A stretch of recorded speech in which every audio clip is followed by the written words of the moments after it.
Did you know that by the end of 2026, over 40% of Canadians may be spending more than half their income just on rent? That's not just stressful, it's unsustainable. And it's not just rent. Groceries, gas, even daycare.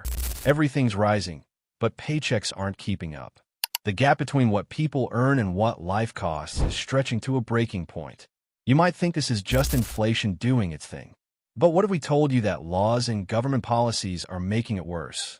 From housing rules that keep supply low, to tax breaks that quietly expired, to new carbon pricing laws, it's not just the economy, it's decisions made behind closed doors that are driving this crisis.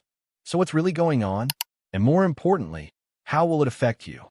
Stay with us, because today we're breaking down 10 legal reasons why living in Canada is becoming unaffordable in 2026. Number 1. Housing supply crisis. Canada is facing a massive housing shortage, and it's not just because people want to live in the big cities. According to the Canada Mortgage and Housing Corporation, CMHC, the country needs 3.5 million more homes by 2030 just to restore affordability. Yet, new housing isn't being built fast enough.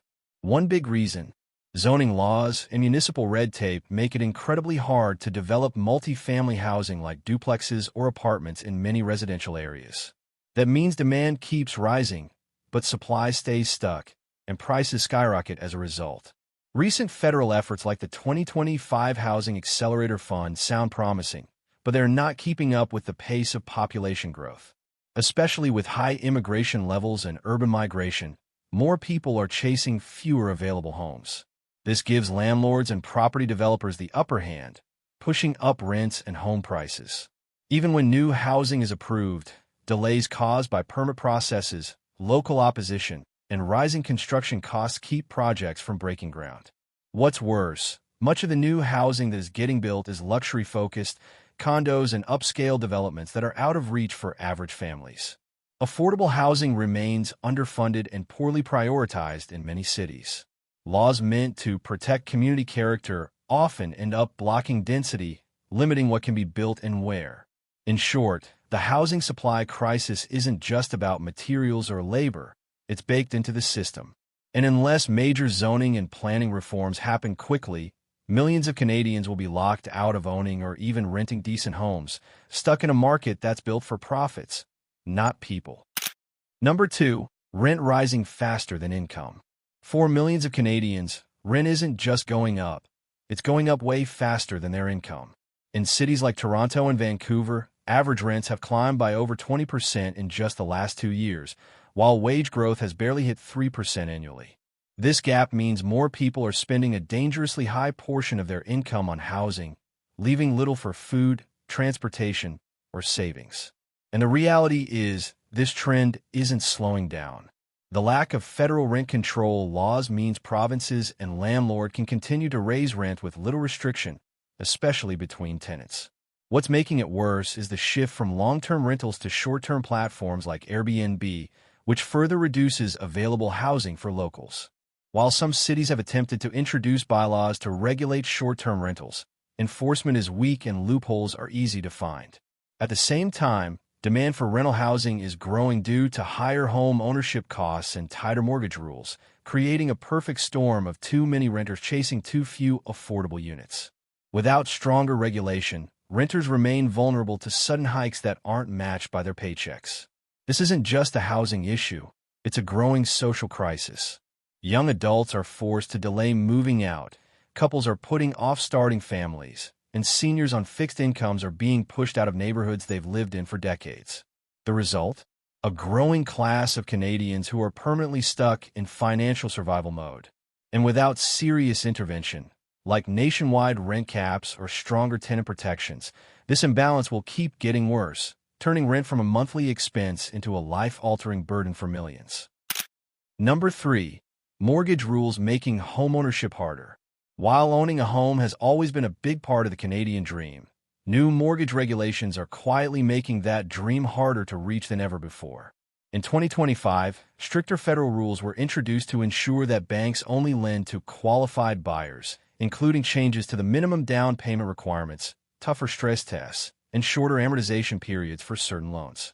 While these rules were meant to prevent people from overborrowing, they made it much harder for first-time buyers to qualify for a mortgage, especially in expensive markets. The problem is, wages haven't kept up with housing prices. So even if someone has a steady income, these regulations require them to prove they can handle much higher interest rates, even if the current rate is lower. This means many Canadians who could previously qualify for a modest home loan are now being shut out. Meanwhile, investors and wealthier buyers who can afford larger down payments still pass the stress test easily, gaining more control of the market. As a result, homeownership is increasingly out of reach for middle-class Canadians, especially younger generations. On top of that, the Bank of Canada's interest rate hikes in 2024-2025 have pushed up monthly payments for existing homeowners with variable-rate mortgages. Many are now spending hundreds more each month just to keep up. Combine that with rising property taxes and utilities, and you have a system that's crushing both new buyers and long-time homeowners alike. The very rules meant to protect the housing market are now locking out average Canadians, making homeownership feel less like a milestone and more like a fantasy.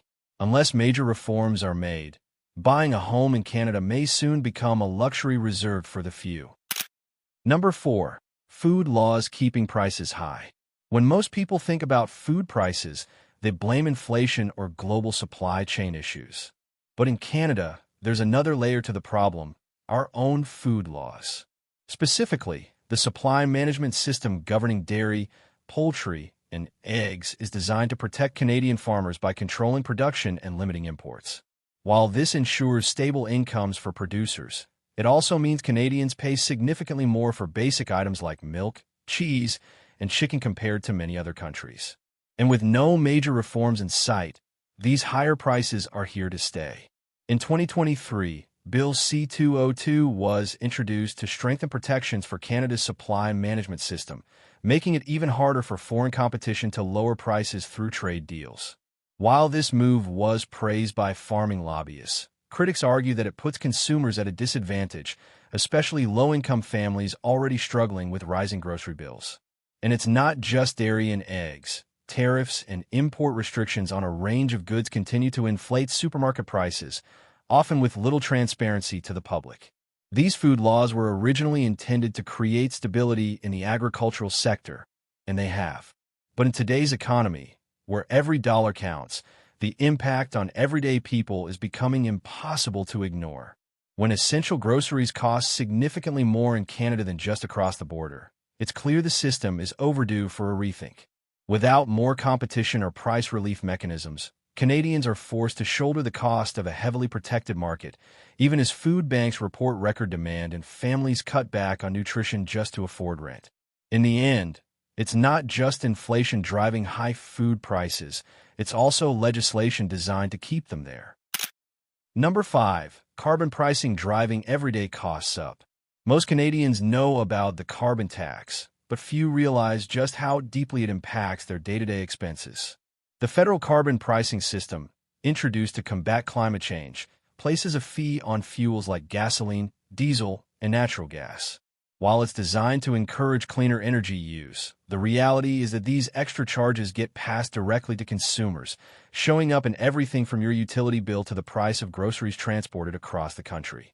Even industries that don't burn fuel themselves are affected, as higher energy costs ripple through the supply chain.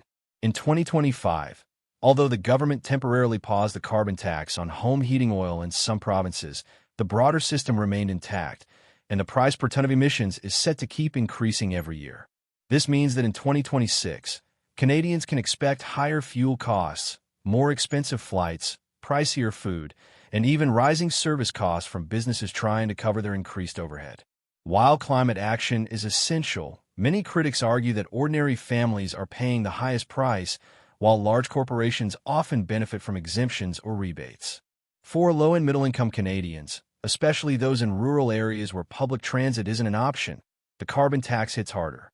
Driving long distances for work, heating homes in cold winters, and transporting goods across vast regions are not luxuries, they're necessities.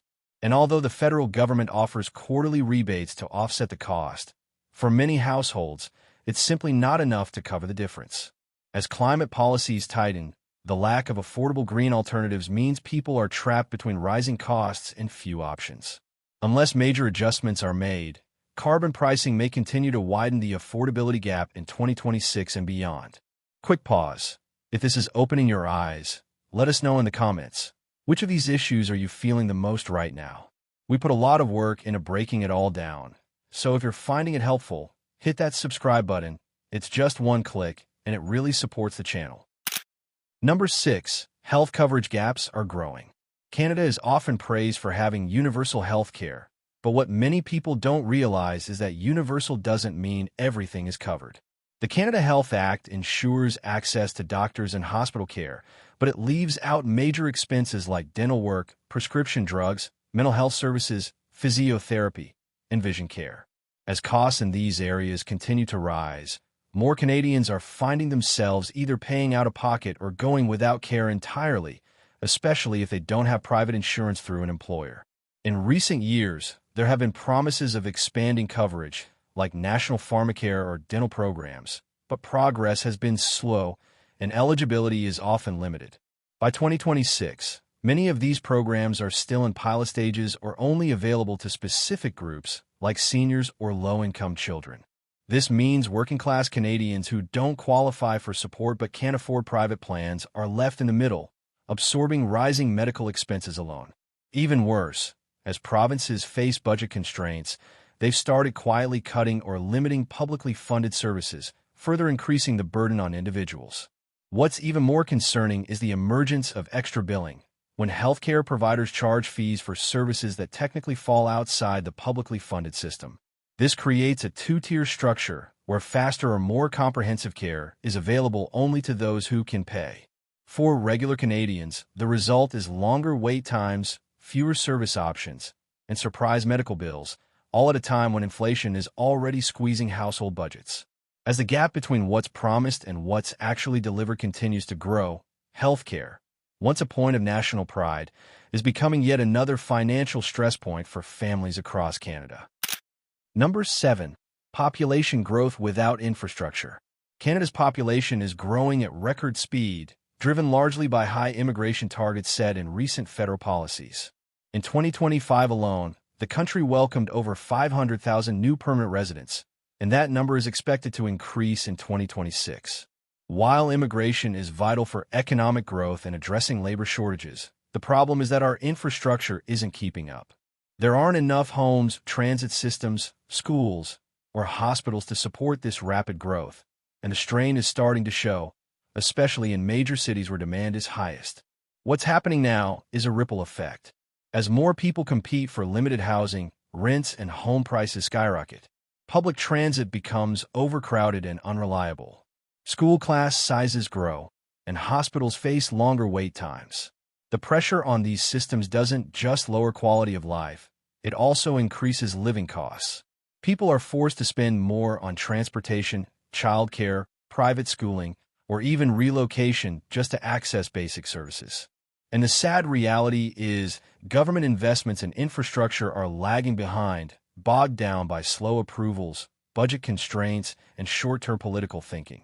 The laws and policies that drive population growth are rarely matched with enforceable requirements for cities to scale up their infrastructure. In fact, many municipalities are left scrambling to handle sudden surges in population with limited funding and outdated planning models.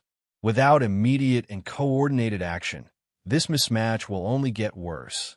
For everyday Canadians, that means higher costs, more competition for essential services, and a growing sense that the system isn't built for them anymore. In 2026, the cost of living isn't just about what you pay at the store. It's about what happens when a country grows faster than it can support the people already living here. Number 8. Food prices climbing again. Just when Canadians thought food inflation was beginning to ease, prices started creeping up again in late 2025, and the trend is expected to continue into 2026. Staples like bread, meat, and fresh produce are once again becoming more expensive, stretching household budgets even further. While global factors like climate change, shipping delays, and geopolitical tensions all play a role, domestic policies and supply chain vulnerabilities are making the situation worse. Canada relies heavily on imports for many fresh foods, And when global prices rise, we feel the impact immediately, especially in provinces with less local food production. Federal policies meant to stabilize food access, like agricultural subsidies and emergency funding for grocers in remote areas, haven't done enough to address the underlying fragility of the supply chain. Meanwhile, food corporations continue to report record profits, leading many to question whether enough is being done to regulate pricing practices. In fact, government investigations into grocery price fixing have made headlines, but so far, there's been little in the way of lasting reform or meaningful consequences for corporate offenders. This leaves consumers with few protections as prices at the checkout keep rising. For many families, these increases aren't just inconvenient, they're devastating. Food banks across the country are reporting record-high demand, with even middle-income households seeking support for the first time.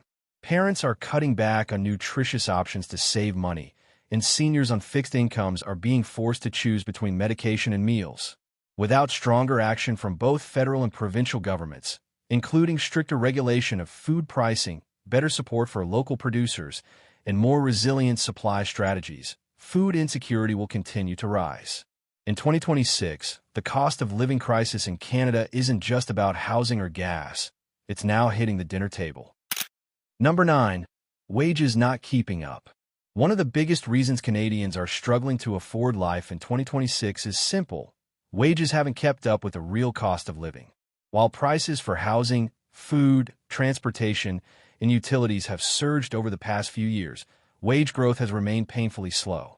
Even in provinces that increased minimum wage, those changes were often too small and too late to make a meaningful difference. The average Canadian's paycheck buys less today than it did 5 years ago, and that gap is widening month by month. Part of the problem lies in outdated wage policies. Canada doesn't have a federally enforced living wage standard, only a minimum wage that varies by province.